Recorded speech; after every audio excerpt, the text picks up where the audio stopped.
자, 수업 시작하겠습니다. 오늘 그 중국 과정 4교시입니다. 4교시.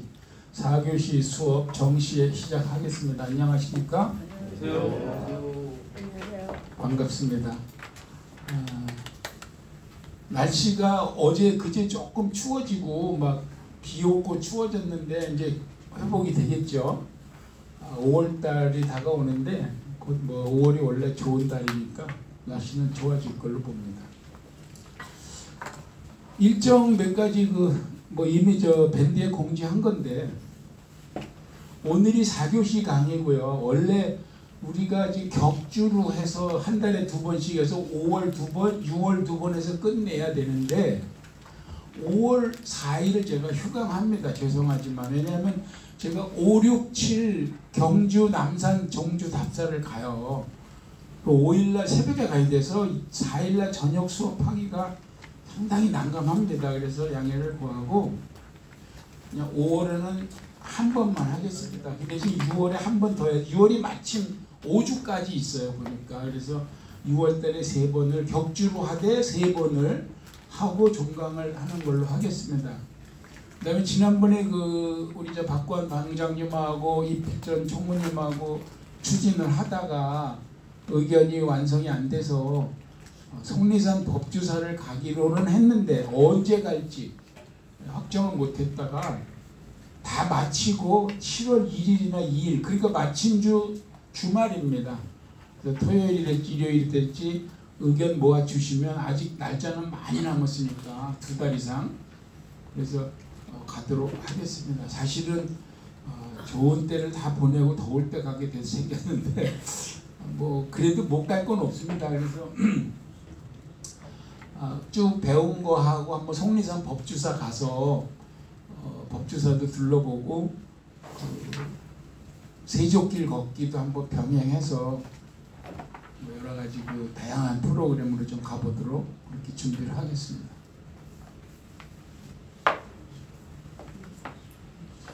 수업 들어가기 전에 우리 입문 과정부터 제가 줄기차게 얘기한 것 중에 하나가 불교에서는 오른쪽을 강조하고 오른쪽이 중요하다고 여러 번 말씀드렸죠. 그래서 탑도리도 오른쪽으로 해야 된다. 부처님 열반도 오른쪽 옆구리를 땅에 대고 돌아가셨어요. 부처님도. 태어날 때도 마야부인 오른쪽 옆구리를 나올 리는 없는데 그게 말하기 불편하니까 그랬는지 하여튼 상징적인 의미인지 아무튼 스님들 가사장삼도 왼쪽 어깨를 걸치고 오른쪽을 드러내 지금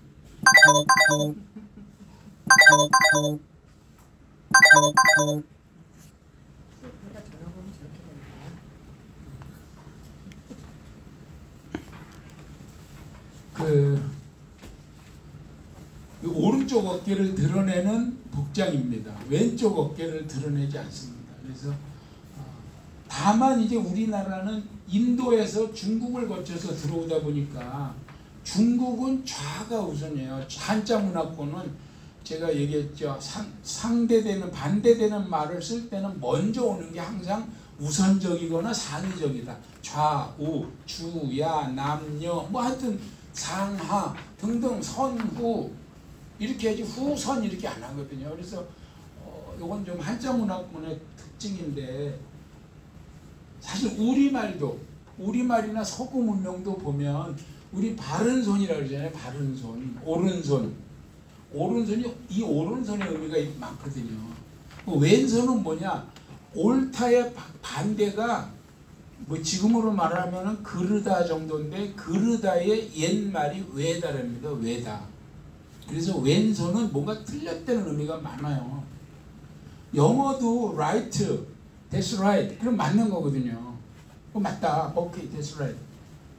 불어하고 독일어는 제가 잘 몰라서 쓰긴 썼는데 아시는 분이 그냥 해석을 하시면 될 것 같고 left라는 말도 그 어원은 쓸모없다는 뜻에서 나왔답니다. 근데 이해가 안 가는 것 중에 하나가 왼손을 쓰는 사람 야구에서 왼손으로 던지는 사람, 또 권투에서 왼손 주먹을 주로 쓰는 사람을 사우스포라 그러거든요. 근데 이거 레프트가 아니고 사우스에 사우스, 남쪽이야. 왜 사우스포일까? 이게 이해가 안 가더라고요. 사우스포가 방향성을 가지고 좌우를 계속 얘기하는데 갑자기 사우스가 나와. 왼손잡이인데 사우스라는 거야. 그래서 이것은 미국 야구장에서 왼손으로 볼을 던지면 그 손이 남쪽을 향하게 돼 있답니다. 그래서 남쪽을 향한다, 손이. 그래서 왼손잡이를 사우스포라고 한답니다. 야구나 권투나 사우스포 왼손잡이를 레프트포 이렇게 안 하고 사우스포라고 하는 것은 미국의 야구의 고장 미국에서 유래한 거기 때문에 그렇게 좀 특별하다. 그 왜 근데 오른쪽이 이렇게 중요한지 제가 한번, 그리고 우주가 왜 오른쪽으로 돈다 그러거든요. 불교에서 모든 우주의 진리는 오른쪽으로 돈다는 겁니다. 이슬람도 오른쪽을 중요시하고 신성시하거든요. 왼손은 뭐야? 뒤처리하는 손이에요. 이슬람도, 불교도 그렇고. 왼손으로 애들 만지거나 왼손으로 밥 먹으면 큰일 나요. 그 나라 가서 오른손이어야 돼. 오른손이 왜 이렇게 우주의 진리냐? 이거는 과학입니다. 과학. 지구는 왜 동쪽으로 돌까? 지구 나이가 몇 년쯤 됐나? 이거는 이제 과학자들이 한 거니까 뭐 반론을 제기할 여지도 없는데, 한 46억 년쯤 전에 태양이 제일 먼저 생기고 그 아주 뭐 많은 파편들이 막 돌면서 뭉쳐지면서 행성들이 생겨났는데, 그래서 지구는 45억 년 전쯤에 원시 지구가 지금의 한 90% 정도 크기였답니다. 그렇게 막 생기고 있는데 테이라는 행성이 지구에 와서 부닥쳤대요. 강하게. 그래서 지구의 오른쪽에 부닥쳐가지고, 그러니까 큰 지구의 오른쪽에 부닥치니까 지구가 오른쪽 도는 거죠. 이쪽으로 확 밀어버리니까.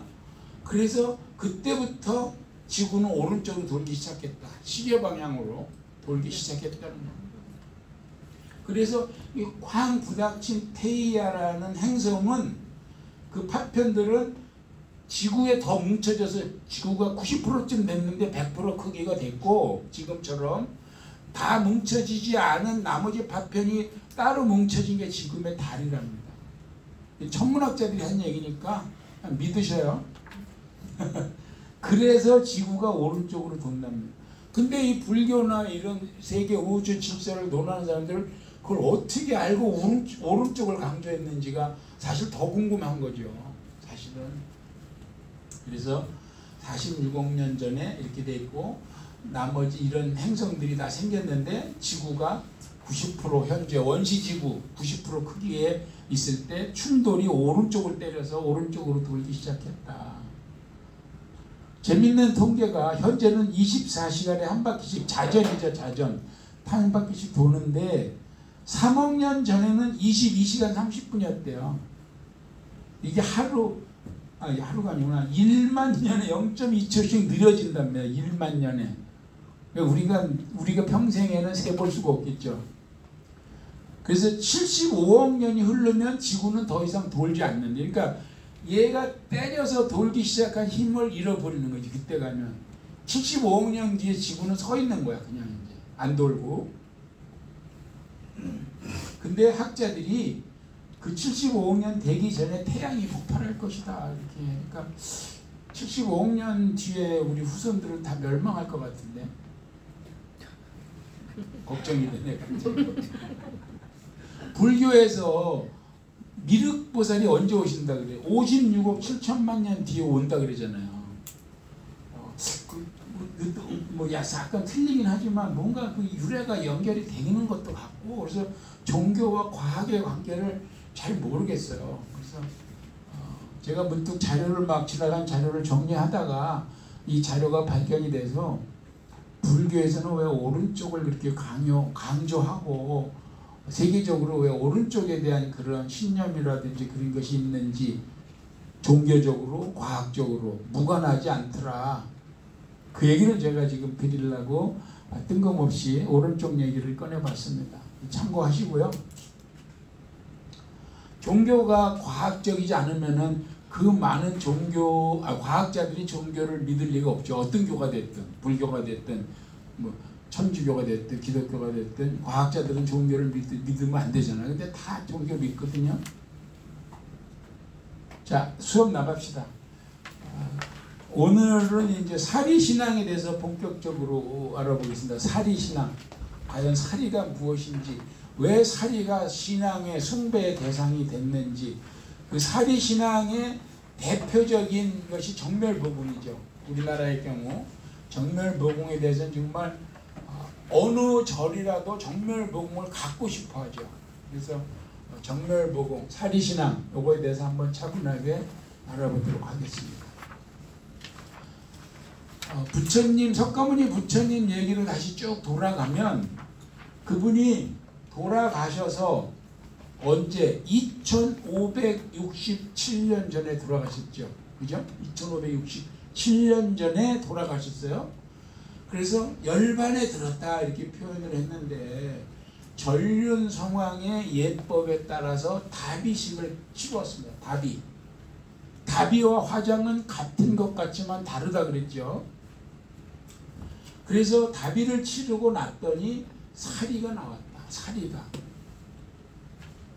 8말 8대 뭐 8가마 8말 하여튼 그 도량형은 지금하고 다르기 때문에 말이냐 되냐 가지고 논할 건 없고 아무튼 많은 사리가 나와서 그 당시 주변에 있던 8나라가 서로 사리를 차지하려고 전쟁 일보 직전까지 가게 생겼다. 그래서 현명한 장로님이 나서서 이러지 말고 나눠 가지세요. 그래서 나눠 가지니 그걸 분사리라고 한다. 사리를 나눴다는 뜻이죠. 그래서 8나라가 각각 8분의 1씩 나눠 가져가서 탑을 세웠어요. 각각. 그 탑을 근본 8탑이라고 하고 석가모니 부처님이 열반에 들고 즉 없어지고 나서부터의 불교의 숭배의 대상은 탑이 된 건데 탑이라는 것은 그릇에 불과하다 제가 얘기하지만 왜? 사리를 보관한 그릇인 거예요. 탑은 사리를 숭배하는 거예요. 사리를. 심지어 이 8탑을 못 들어간 아쉬움에 더 막 병탑, 재탑, 머리카락 집어넣은 모발탑 이런 게 생기거든요. 이 병탑은 어떻게 생기냐? 저 사리를 병에 담아서 주는데 병에다가 꿀을 발랐다는 거야. 사리를 담아서 이렇게 주니까 줬지만 꿀에 묻은 거 조금 남아있고 뭐 이런 식의 얘기까지 그 사리를 이렇게 집착을 하는 거죠. 그리고 한 200여 년이 지나서 아쇼카라는 걸출한 또 정복 대왕이 나타나서 인도를 통일을 했어요. 통일을 해서 이 8나라가 한 나라가 된 거지. 그래서 그 8탑을 다 헐어. 그래서 사리를 꺼내서 다시 더 나눠가지고 84,000탑을 세우니 세계의 불탑이 확 퍼졌다. 8개만 있던 게 84,000개가 됐으니 얼마나 퍼졌겠어요. 그때 우리나라 고구려까지도 왔다는 설이 있죠.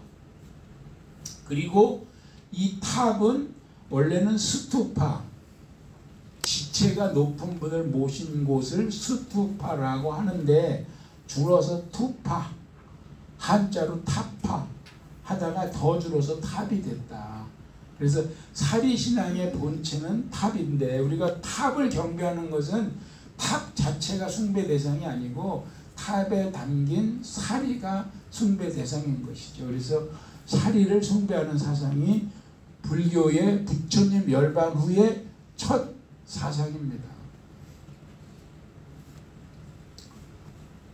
제가 전에 말씀드린 대로 석가모니 부처님이 인멸하고 나서 큰 2가지 사건이 결집하고 분살이라고 그랬는데 결집은 이제 좀 놔두고 그 경전을 만들어낸 과정이 결집이죠 우선. 근데 그건 좀 놔두고 분살이만 좀 얘기를 하는 겁니다. 그래서 부처님이 돌아가신 뒤에 나타난 현상들을 쭉 보면 지금 봐요. 아까 말한 대로 근본 8탑이 아쇼카에 의해서 84,000 탑으로 어마어마하게 늘어나서 전 세계에 퍼졌다. 불탑 신앙이 생긴 거예요. 불탑 신앙. 그 다음에 부처님이 돌아갔는데 부처님 살아생전에는 부처님 말씀을 기록으로 남기질 않았다. 그래서 그걸 기록으로 바꾼 과정이 결집인 거죠. 결집. 그래서 기원전에 4차 결집이 이루어지는데 100일 만에, 돌아가신 지 100일 만에 만든 게 1차 결집이에요. 아주 중요한 결집이죠. 그 다음에 100년 뒤에가 2차 결집.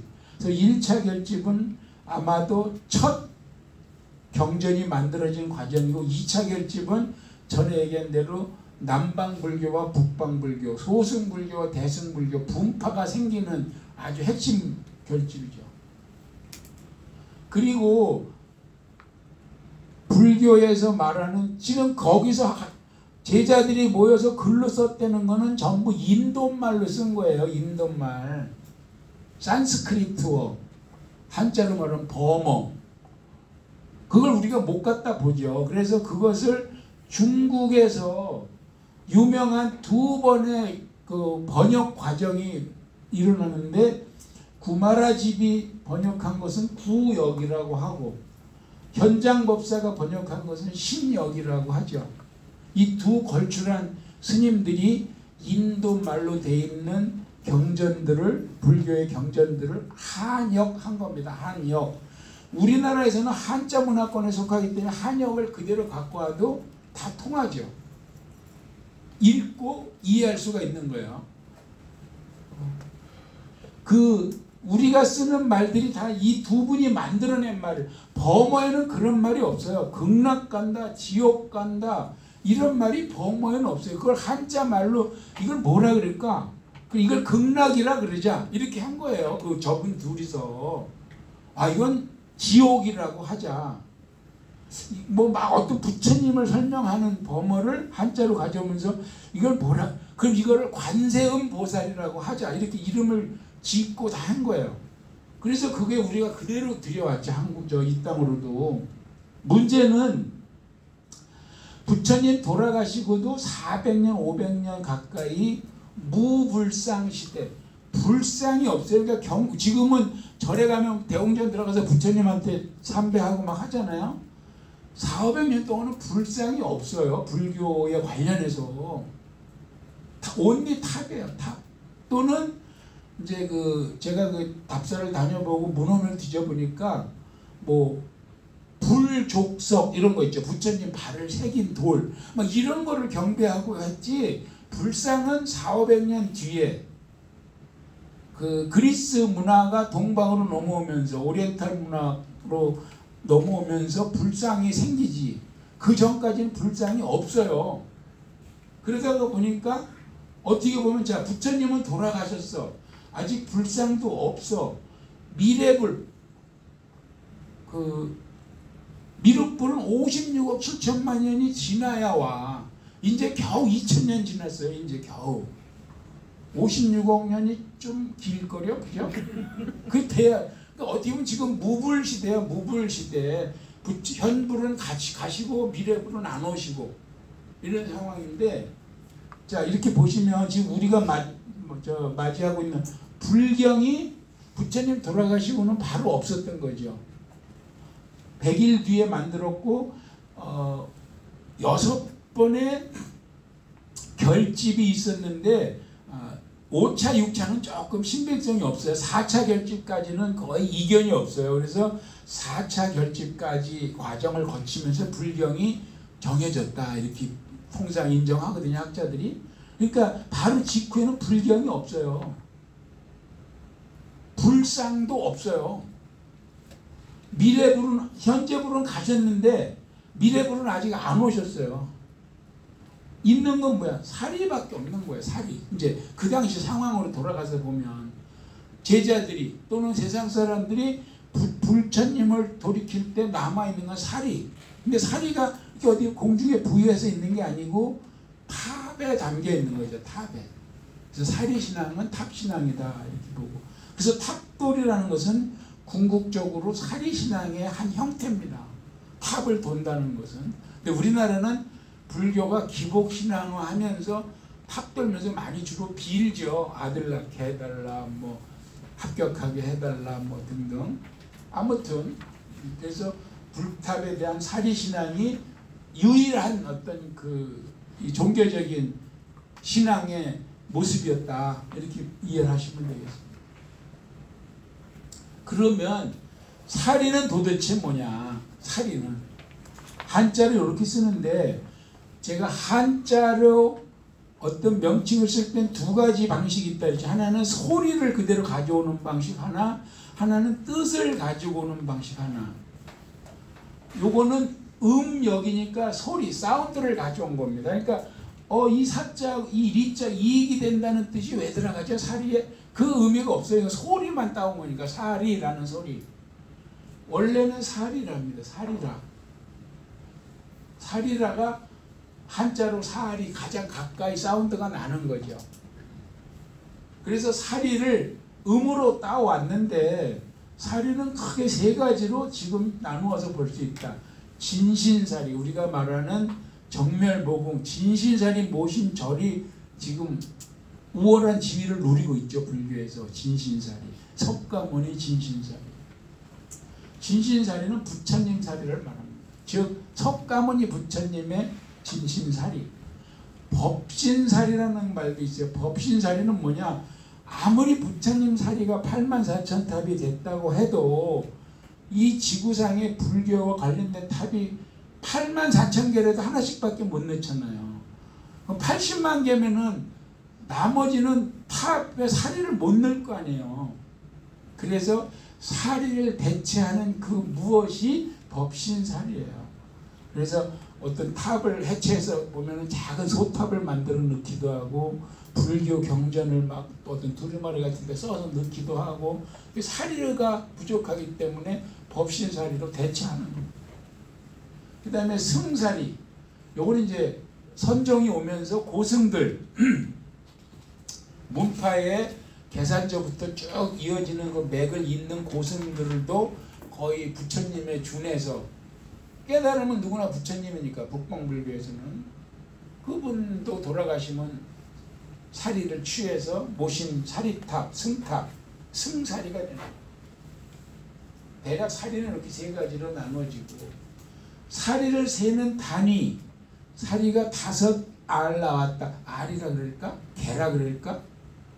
과라 그럴까? 과, 매, 립. 한자니까 사리가 5과 수습됐다. 뭐 이런 식으로 표현하죠. 이 문장을 잘 보세요. 화장하지 않고 다비해야 사리를 볼 수 있다. 화장과 다비는 좀 다르다고 제가 얘기했죠. 방식도 다르고 절차도 다르고, 우리가 말하는 화장은 고온의 불길을 단시간 내에, 그냥 일반 화장터 가면 그렇게 하잖아요. 2시간 안에 그냥 뭐 천돈 없는 거 불길 쏴가지고 그냥 끝내고 바로 했지만, 다비는 막 4시간, 5시간, 6시간 서서히 뜨거워지고 서서히 식히고, 다비장을 쌓는 것도 다르다 그랬잖아요. 땅 밑에 뭐 항아리를 넣는다든지 거기 창호지를 물을 채워서 놓고 다비를 하면 뭐 나중에 항아리에서 사리가 수습된다든지, 아무튼 그 종파마다 또 차이가 있기 때문에 단일 안은 없지만 다르다는 것만 확실하지, 화장과 다비가. 근데 또 반대로 스님도 매립, 그러니까 매장, 그러니까 화장 안 하고 다비 안 하고 스님도 그냥 매장할 수 있고, 일반인도 다비할 수 있다. 가수 김광석이 화장했더니 살이 나왔대요. 9과. 이게 내가 동영상을 켜서 말을 못했는데, 김광석 부인 얘기를 해야 되는데 말을 못했는데 걸릴까? 아무튼 있어요. 그냥 나중에 쉬는 시간에 얘기하겠습니다. 그 다음에 최근에는 이 사리를 수습하지 않는 추세랍니다. 그래서 어느 절에서 대략 고승이 돌아가시면 유언을 한답니다. 사리 수습하지 마라. 왜? 사리 가지고 뭐 깨달음이 있니 없니, 높으니 낮으니 뭐 막 이런다는 거예요. 그게 반드시 그 척도는 아닌데, 일반인도 나오고 고승도 안 나올 수 있고 뭐 이런데. 그래서 수독사 같은 경우는 지금 아마 그 덕승산문이라고 그러는데 거기는 이 지침이 기본적으로 살이 안 챙긴답니다. 그렇게 차이가 많이 나고 있다 이렇게 보시면 되고, 그 다음에 이제 우리나라는 아까 얘기대로 진신사리가 있는 곳은 정멸보궁이 있죠. 정멸보궁. 그래서 월정사부터 시작이 됐다고 하고, 정멸보궁에는 불상이 없다 지금도. 진신사리가 부처님 몸체가 있는 걸로 간주하기 때문에. 근데 외국은 정멸보궁 진신사리가 있는 곳에도 불상을 모신다고 해요. 그러니까 그건 뭐 나라마다 좀 뭐 차이가 있을 수 있는 거죠. 사리에 대해서 제가 아까 지구가 도는 거에 대한 오른쪽에 대한 종교적인 문제와 과학적인 문제를 같이 얘기했잖아요.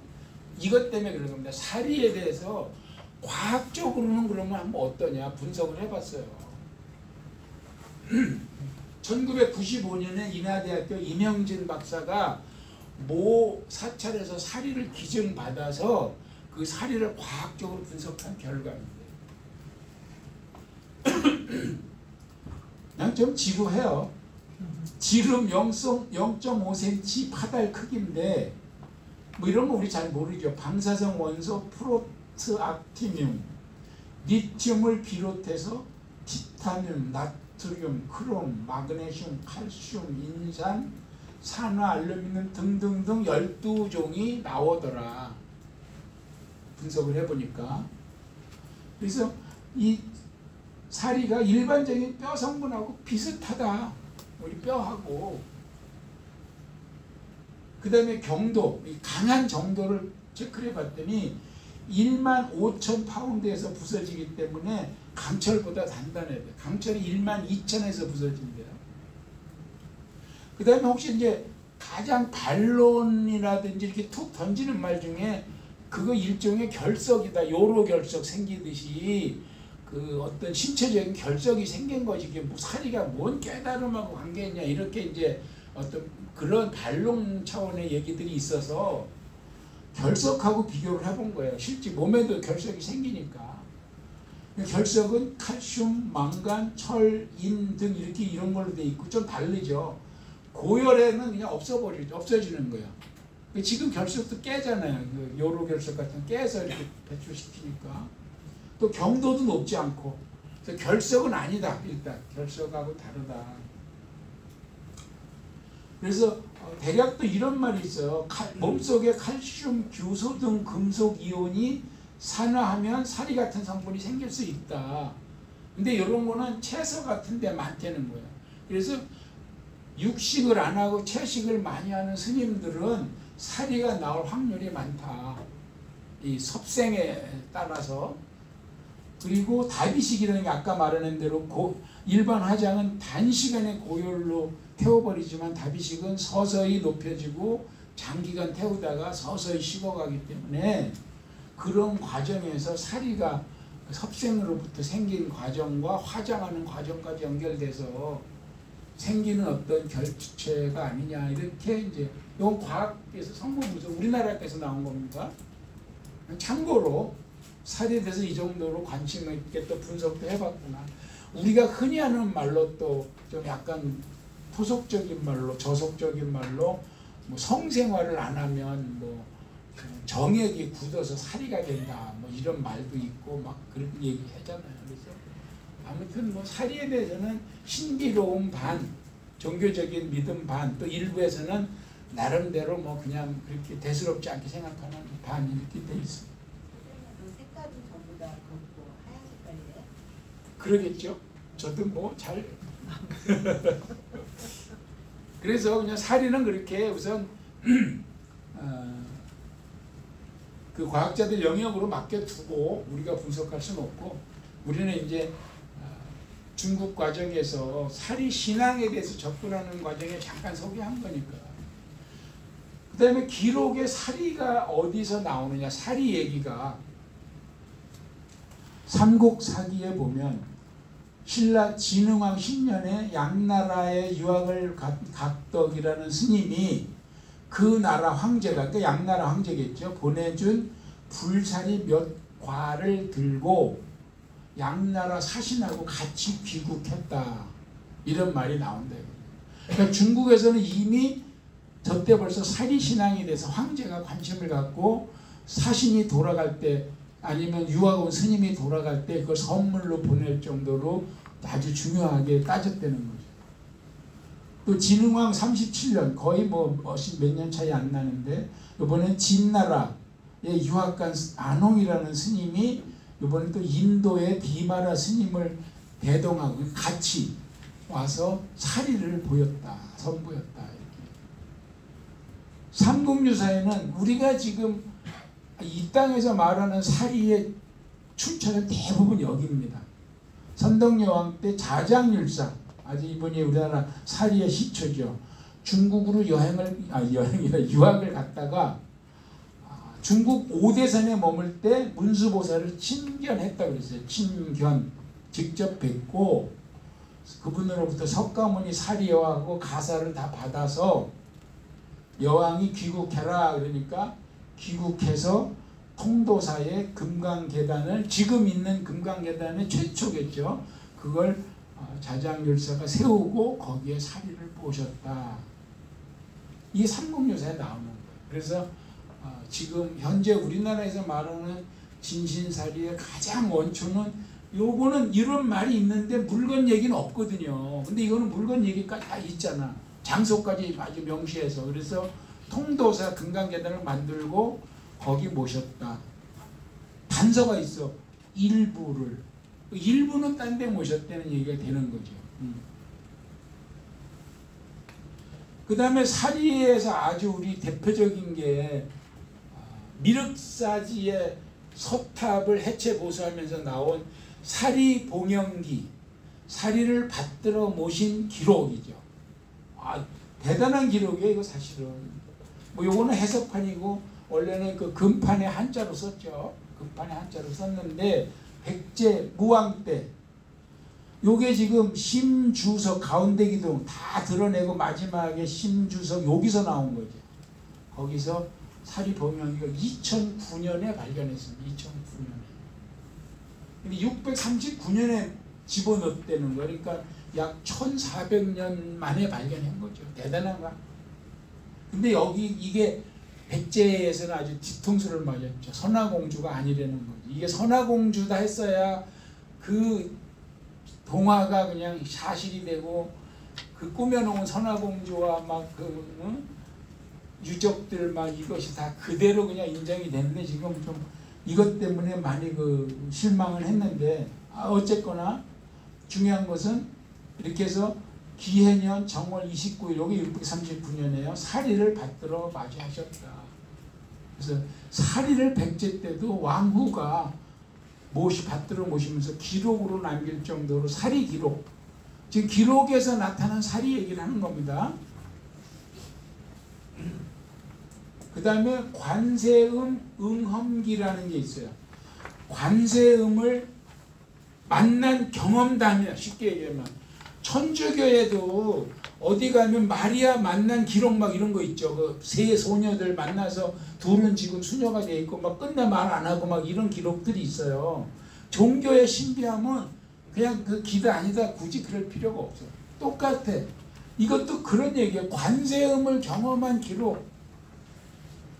백제 익산에 제석사 나와요. 왕곡리 사지 뒤에 제석사지 있어요. 지금 있어요. 가면 목탁지 있고 다 있습니다. 거기 제석사지. 거기 얘기가 있는 거예요.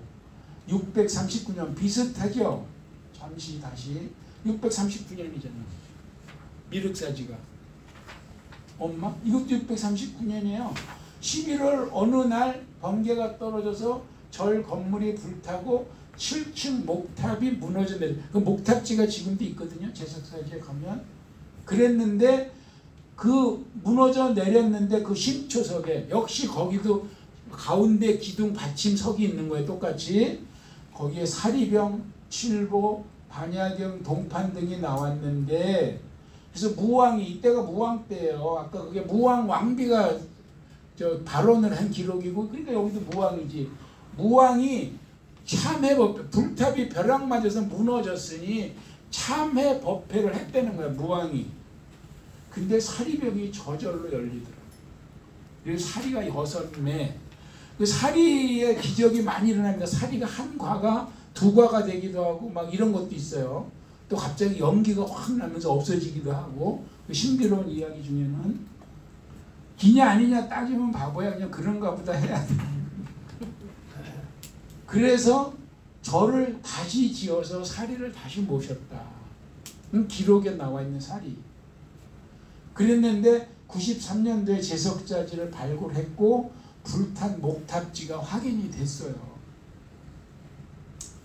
그리고 65년도에 왕궁리 5층 석탑 수리할 때도 16거가 발견했다. 그래서 무왕이 참여법회를 하고 절을 다시 지어서 사리 봉양했다는 것은 왕궁리에 있는 절이 아니냐, 다시 지어서 사리를 모셨다 그랬잖아. 제석사는 불타서 무너졌으니까.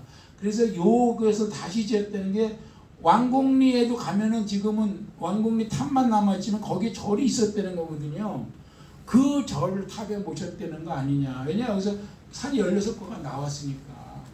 그리고 7세기에 백제는 일본에 사리를 전했다. 우리 중국이 우리한테 사리를 보냈듯이 백제도 일본에 사리를 보낸 거예요. 기록상에 이 사리 얘기가 나와요. 이 얘기가 중국에 있는 관세음 응험기에 나온다 이겁니다. 제석사 얘기가 우리나라에 기록에 나오는 게 아니고. 그 다음에 이제 아까 그 자장율사, 우리나라에 지금 현존하는 사리의 가장 원초가 되는 자장율사가 가져온 사리가 거의 그 1000몇백 년을 지나면서 무사태평하게 잘 있었을 리가 없지요.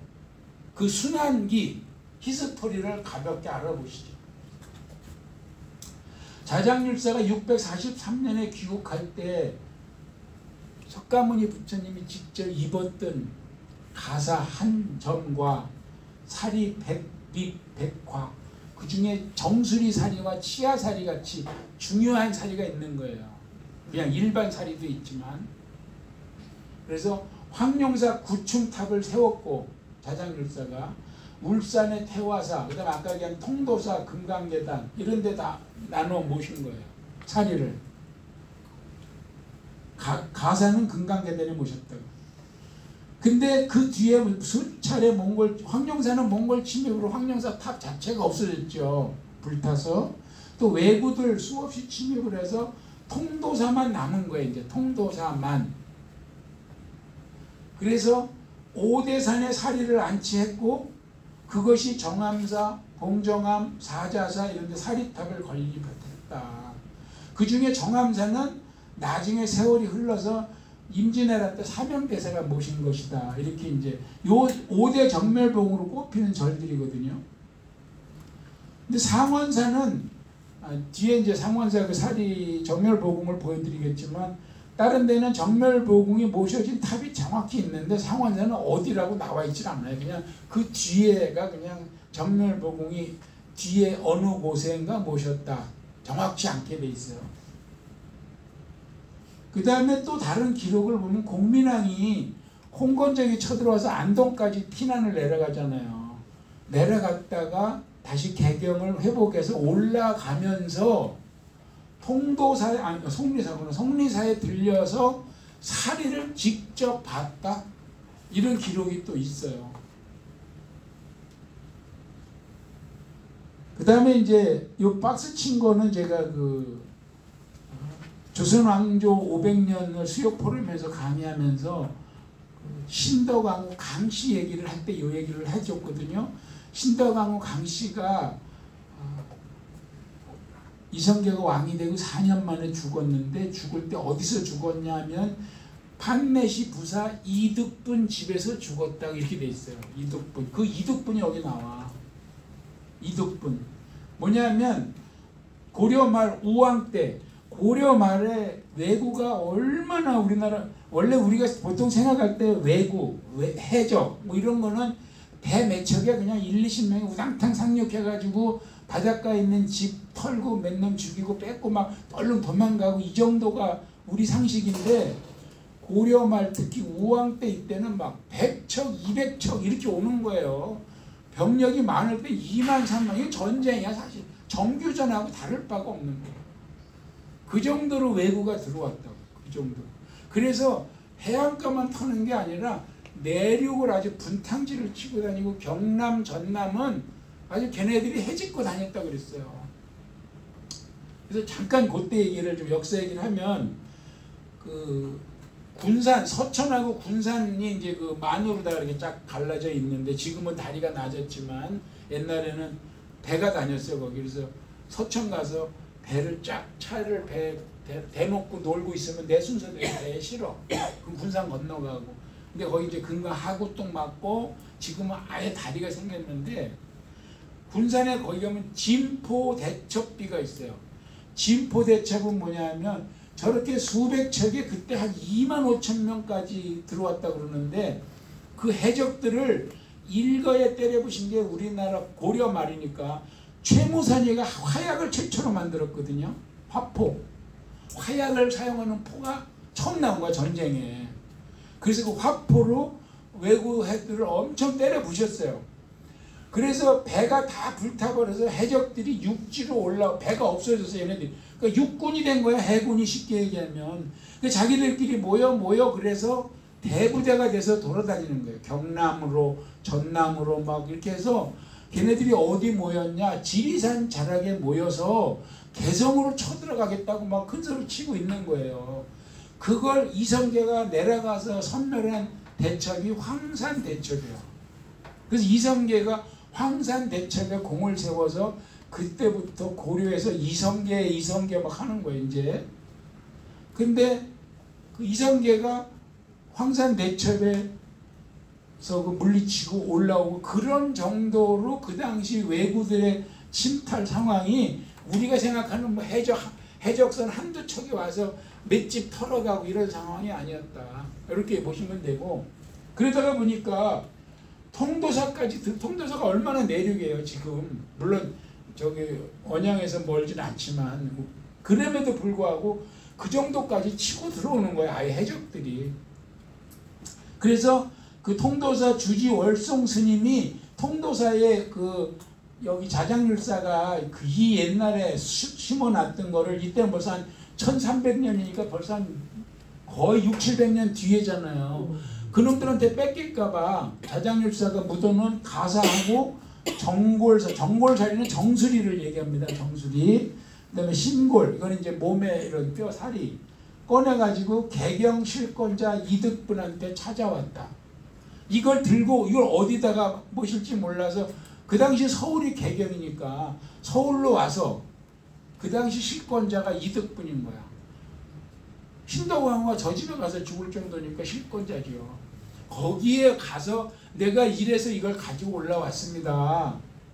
그러니까 이득분이가 그때 병증에 있었는데 사리를 딱 보고 병이 났다. 그래서 이득분이가 이건 나만 볼 게 아니다 해서 궁으로 갖고 들어가는 거예요. 그래서 왕과 왕후도 봤다. 그걸. 권세가들이 막 나눠가지고 5관이니까 주변 사찰하고 개성 형님사에 다시 모셨다. 이런 요 박스 기사 요 기록이 있어요. 그래서 이제 지금 사리 얘기가 흘러 고려 말까지 왔죠. 우리나라에 처음에 들어온 얘기, 자장률사가 가져온 얘기, 통도사 사리가 이리 뛰고 저리 뛰고 한 얘기. 요 얘기가 어디에 있냐 하면 요 박스 기사가 이거예요. 이거. 아유. 이걸 해석한 거예요. 이게 목은 이색, 고려말 조선초 목은 있죠. 목은 이색. 이 쓴 목은 문고 제3권에 쭉 써 있는 거예요. 양주 통도사 석가열의 사리 지기. 다 읽으실 수 있죠? 혹시 못 읽을까 봐 제가 한글로 친절한 금자씨가 여기다 바꿔놨습니다. 그래서 이걸 쭉 보니까 여기에 저 얘기가 있는 거야. 아까 그 박스로 요약해 놓은 얘기가 그러니까 그냥 전설이나 누가 지어낸 얘기가 아니고 유학자가 쓴 기록의 사리기에 있는 거예요. 그래서 이득분을 찾아가서 말하기를 이제 그 주지가 제가 을면년 이날에 상해 임금을 먼저 한번 칭송해야 될 거 아니야. 상해 은혜를 입고 절에 주지로 있었는데 이때 이 달에 외적이 쳐들어왔는데 그놈들이 사리를 뺏으려고 그러더라. 그래서 자기가 우물 파고 숨겼다가 또 그걸 파낼까봐 등에 지고 산으로 도망쳤다. 근데 외적이 또 쳐들어와가지고 또 뒷산으로 가서 몸을 숨기고 있는데 저쪽에서 외적이 절에 종을 막 두드려 패면서 주지 어디 갔냐고 막 패고 있더라 이거예요. 그래서 안 되겠다 싶어서 개성으로 올라온 거야. 올라왔는데 어디 막 얼른 모실 데도 없어서 이득분 그 권세가 집으로 찾아왔다. 그 얘기가 여기 있는 거야. 그러니까 이득분이가 몸이 좋지 않아서 손님을 안 받고 있다가 사리가 왔다니까 벌떡 일어나서 진짜 사리가 왔단 말이냐? 그리고 나가서 사리를 봤더니 아픈 게 싹 나와버렸다는 거야. 그래서 그걸 들고 다시 대궐에 들어가서 뭐 어쩌고 했는데 여기서는 무슨 안에서 무슨 변이 일어나서 한 달 동안 하지 못하다가 뭐 어떻게 나중에 가서 임금한테 보여줬다. 라는 그 기록이 있어요. 대단한 스토리죠. 그 다음에 일제강점기 1932년도에 금강산에서 사리장원구, 사리를 모신 어떤 그거에 주변에 이렇게 막 써놓은 명문을 발견했는데 이성계하고 강씨 부인 얘기가 거기 나오는 거예요. 명단에 이성계, 신덕하고 강씨. 한씨 부인 얘기는 없어요. 그러니까 이방원이 엎을만 해요, 사실. 그리고 거기에 뭐 박자청이도 있고 막 이런 지금 역사로만 돌아가면 재밌는 얘기가 많은데 그 여기서 얘기하면 조금 초점이 흐려지니까 아무튼. 그리고 흥천사 신덕왕후 강씨가 돌아가서 정릉을 덕수궁 자리에 모셨잖아요. 처음에 그 옆에 원찰로 진 게 흥천사야. 그 흥천사가 지금 정릉 따라 저쪽에 가 있지만 그 흥천사에 사리전을 지었어요. 진신사리를 모셨어. 그 사리전을 건립한 거야. 태종 때 태종 이방원이 전국에 사리를 모아요. 왜? 명나라 사신이 와서 사리를 내놓으라 그래. 그래서 전국에 사리를 모아서 명나라에 사리를 줬다. 그 뒤로 조선에서 사리 보기가 힘들어졌다. 뭐 이런 얘기도 있어요.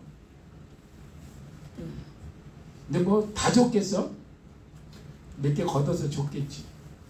그 다음에 임진왜란이라는 큰 변란을 맞아서 왜군들이 결국 통도사 사리를 탈취해 갔어요. 아까 거는 고려 말 왜구들 얘기고 해적들이 그랬다는 거고 요거 임진왜란은 7년 전쟁 정규전이잖아요. 결국 당했어 통도사가. 그걸 사명대사가 가서 찾아와요. 사리를 내놔라. 포로도 찾아왔지만 사리도 찾아올 정도로 또 사명대사는 스님이니까 더 중요했겠죠. 뭐 일부에서는 사명대사가 아니고 그 포로가 사명대사가 포로를 찾아오는데 그 잡혀있던 포로 중에서 사리를 구해왔다 이런 설도 있고 뭐 뒤집으나 엎어지나 같은 얘기죠. 어떻게 보면 그걸 사명대사가 데리고 왔으니.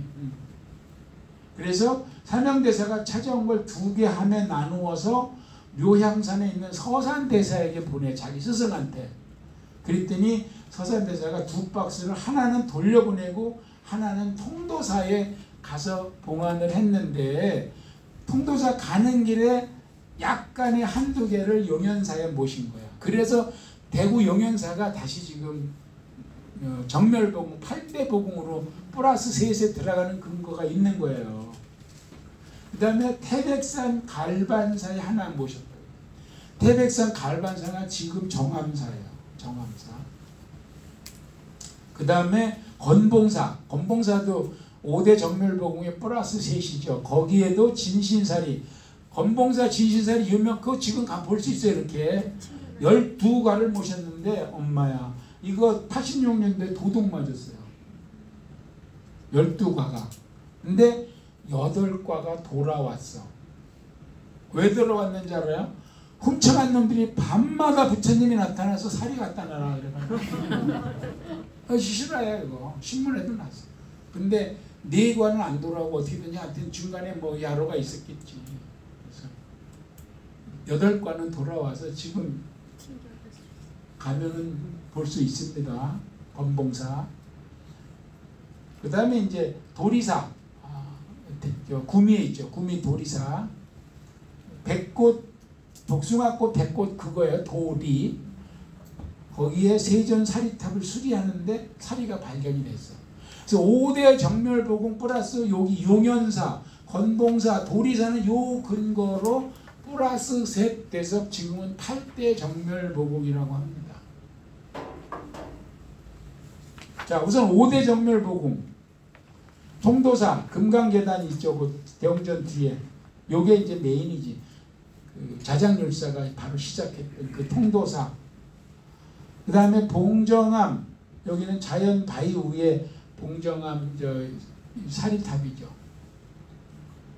법풍사, 여기 뒤에 요거 뭐 하나 있는데 요거 조금 신빙성이 없다는 설도 있어요. 근데 제가 누차 얘기지만 종교는 가서 왈가왈부할 필요 없어요. 그 다음에 정암사, 수만호탑. 상원사는 요건 비석 탑도 아니고 탑이 새겨진 비석 하나가 뒤에 있어요. 정멸보궁 뒤에. 요 뒤에 어디쯤 있는 걸로. 그래서 그쪽 지역을 그냥 다 신성시해요. 이게 5대 정멸보궁이고 아까 얘기한 잠깐만. 용연사, 건봉사, 도리사가 플러스 셋 돼서 8대 정멸보궁으로 지금 공인하고 있습니다. 공인. 그 밖에 정멸보궁 절마다 만들고 있어요. 정멸보궁을 갖고 싶어서 안달에 뭐 70몇 년도에 스리랑카에서 한 과가 왔다. 뭐 어느 스님이 가져왔다.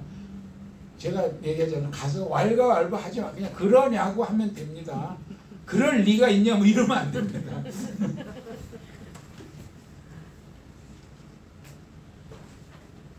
이 5대 정멸보궁은 쉬었다가 10분 휴식에 휴식하겠습니다.